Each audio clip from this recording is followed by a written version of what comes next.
नमस्कार, स्वागत है आपका YouTube चैनल छत्तीसगढ़ टुडे में। आज हम छत्तीसगढ़ 2022 के मोस्ट इम्पॉर्टेंट विविध प्रश्नों को हल करेंगे। तो चलिए शुरू करते हैं। हमारा पहला प्रश्न है, छत्तीसगढ़ खादी एवं ग्राम उद्योग बोर्ड के तहत निर्धारित ग्राम उद्योग प्रक्षेत्र में इनमें से कौन शामिल नहीं है? इसका राइट आंसर है ऑप्शन सी, बस्तर। बता दें कि छत्तीसगढ़ खादी एवं ग्राम उद्योग बोर्ड की स्थापना वर्ष 2001 में की गई थी। इसका मुख्यालय राजधानी रायपुर में स्थित है।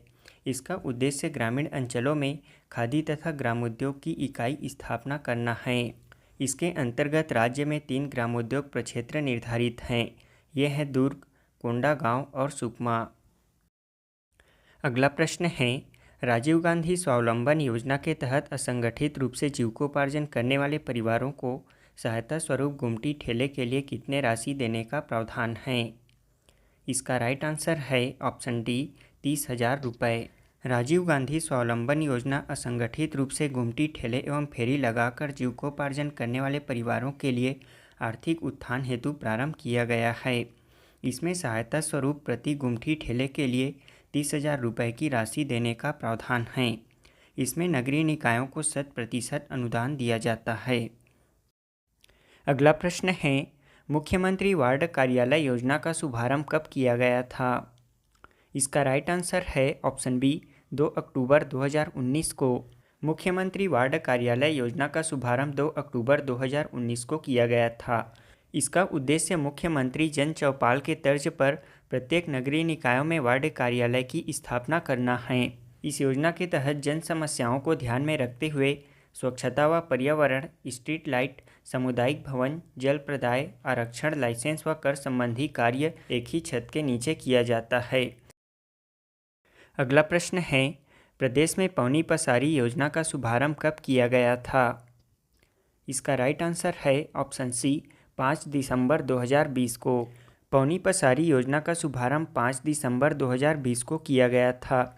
यह योजना प्रदेश के नगरीय क्षेत्रों में परंपरागत व्यवसायों को बढ़ावा देने के लिए प्रारंभ किया गया है। यह योजना वर्तमान में प्रदेश के 169 नगरीय निकायों में संचालित किया जा रहा है, जिसमें स्थानीय परंपरागत व्यवसायी जैसे बढ़ई, लुहार, बुनकर, बांस के सामान निर्माता, चटाई निर्माता आदि को बाजार में सेट युक्त चबूतरा प्रदान किया जाता है। इस योजना के तहत 50% सेट महिलाओं के लिए आरक्षित है।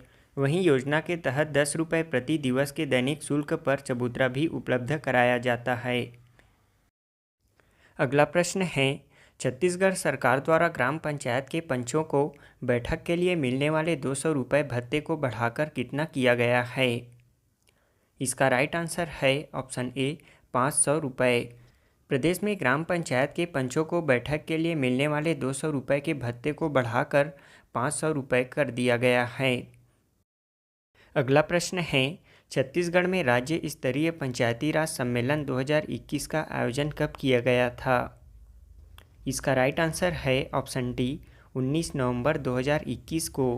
प्रदेश में राज्य स्तरीय पंचायती राज सम्मेलन 2021 का आयोजन 19 नवंबर 2021 को राजधानी रायपुर के इंडोर स्टेडियम में आयोजित किया गया था।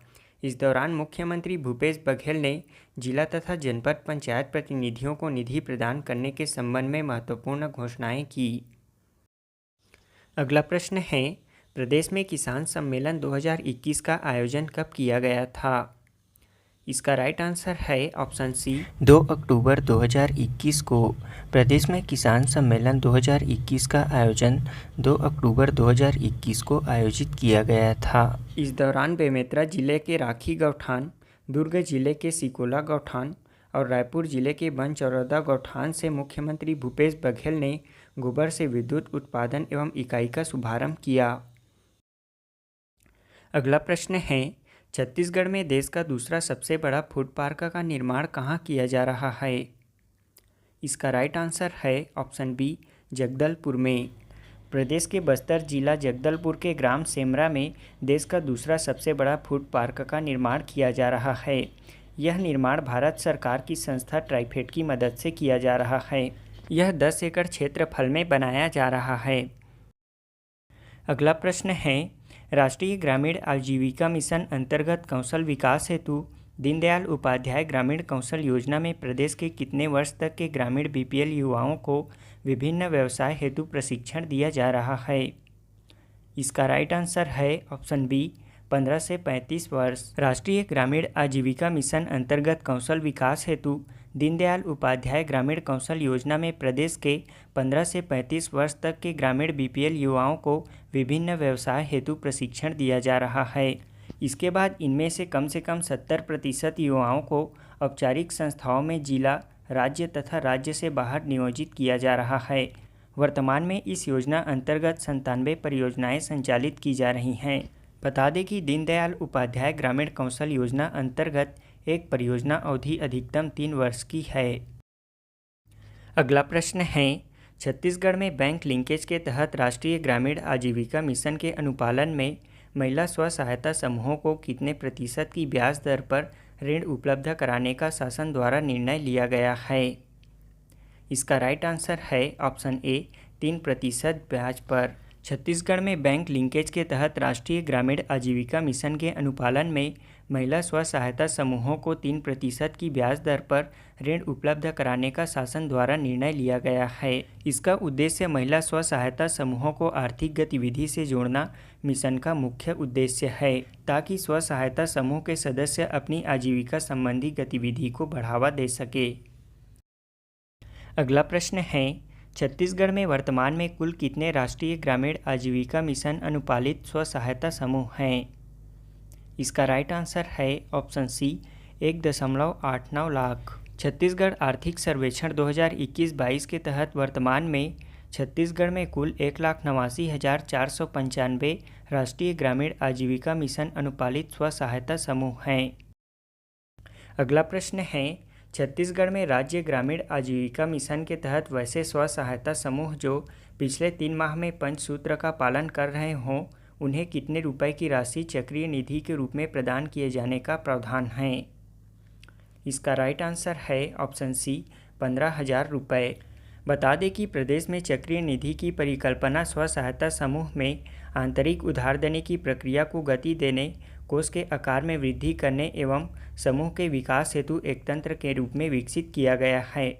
राज्य ग्रामीण आजीविका मिशन द्वारा वैसे स्व सहायता समूह जो 3 माह में पंचसूत्र के नियमों का पालन कर रहे हों, उन्हें 15,000 रुपये की राशि चक्रीय निधि के रूप में प्रदान किए जाने का प्रावधान किया गया है।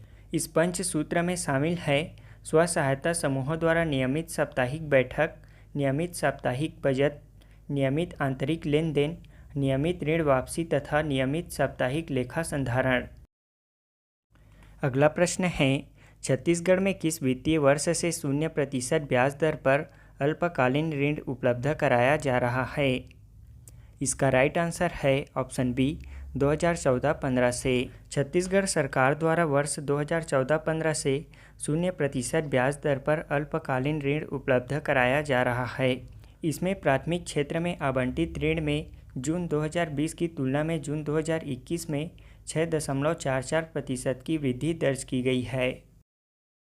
अगला प्रश्न है, छत्तीसगढ़ में वर्तमान में कितने कृषक क्लब और कृषक उत्पादक संगठन कार्यरत हैं? इसका राइट आंसर है ऑप्शन बी, 700 कृषक क्लब और 57 कृषक उत्पादक संगठन। प्रदेश में नवंबर 2021 तक की स्थिति में 700 कृषक क्लब तथा 57 कृषक उत्पादक संगठन कार्यरत हैं। इसका उद्देश्य निविष्टियों का प्रबंधन, उत्पादों का एकत्रीकरण, अधिप्राप्तियों और विपणन जैसे कार्य कृषि उत्पादक संगठनों को देना है। अगला प्रश्न है, छत्तीसगढ़ में खाद्य सामग्री के आवंटन के तहत सर्वाधिक से न्यूनतम में कौन सा क्रम सही है? इसका राइट आंसर है ऑप्शन सी, चावल, नमक, शक्कर और चना। प्रदेश में खाद्य सामग्रियों में सर्वाधिक आवंटन चावल का किया जाता है। इसके बाद क्रमशः नमक, शक्कर और फिर चना है। अगला प्रश्न है, भारत शासन के सहयोग से प्रदेश के 3 जिलों में 3 नए एकीकृत अधोसंरचना विकास केंद्र की स्थापना के प्रस्ताव का अनुमोदन किया गया है। इनमें से कौन सा जिला इसमें शामिल नहीं है? इसका राइट आंसर है ऑप्शन डी, दुर्ग जिला। छत्तीसगढ़ में भारत शासन के सहयोग से 3 नए एकीकृत अधोसंरचना विकास केंद्र की स्थापना के प्रस्ताव का अनुमोदन किया गया है। ये जिले हैं मुंगेली, कोरिया और रायगढ़। इन नए एकीकृत अधोसंरचना विकास केंद्र की स्थापना मुंगेली जिले के खमरिया में, कोरिया जिले के पसरगढ़ी में एवं रायगढ़ जिले के सिरायपाली महुआपाली में किया जाएगा। अगला प्रश्न है, प्रधानमंत्री आवास योजना शहरी का शुभारंभ कब किया गया था? इसका राइट आंसर है ऑप्शन बी 25 जून 2015 में। प्रधानमंत्री शहरी आवास योजना का शुभारंभ 25 जून 2015 को किया गया था। इसका उद्देश्य शहरी इलाकों के आर्थिक रूप से कमजोर वर्ग, निम्न आय वर्ग तथा मध्यम आय वर्ग के गरीब परिवार के जिनके पास खुद का घर नहीं या कच्चे घर हैं, उन्हें स्वयं का पक्का मकान उपलब्ध कराने के लिए ऋण उपलब्ध कराया जा रहा है। अगला प्रश्न है, प्रदेश में मोर जमीन मोर मकान योजना के तहत व्यक्तिगत आवास निर्माण हेतु 4 किस्तों में कितने लाख रुपए की सब्सिडी प्रदान की जा रही है? इसका राइट आंसर है ऑप्शन बी 2.29 लाख की सब्सिडी। प्रदेश में मोर जमीन मोर मकान योजना के तहत व्यक्तिगत आवास निर्माण हेतु 4 किस्तों में 2.29 लाख रुपए की सब्सिडी प्रदान की जा रही है। इसका उद्देश्य स्वयं के उपलब्ध भूमि पर आवास निर्माण अथवा विस्तार करना है। इस योजना में अधिकतम 30 वर्ग मीटर कारपेट एरिया में निर्माण कार्य शामिल है। अगला प्रश्न है, सुविधा 24 योजना का क्या उद्देश्य है? इसका राइट आंसर है ऑप्शन डी शौचालयों का निर्माण करना। सुविधा 24 योजना का उद्देश्य स्वच्छ भारत मिशन के अंतर्गत सामुदायिक अथवा सार्वजनिक शौचालयों का निर्माण करना है। इसके अंतर्गत झुग्गी बस्तियां जहां आवास गृहों में शौचालय निर्माण हेतु भूमि उपलब्ध नहीं है, वहां सामुदायिक शौचालय का निर्माण करना शामिल है। वहीं झुग्गी बस्तियों में निवासरत परिवार तथा दूसरे शहरों से आने जाने वाले नागरिकों के लिए 24 घंटे उपयोग वाले शौचालयों का निर्माण किया जाएगा।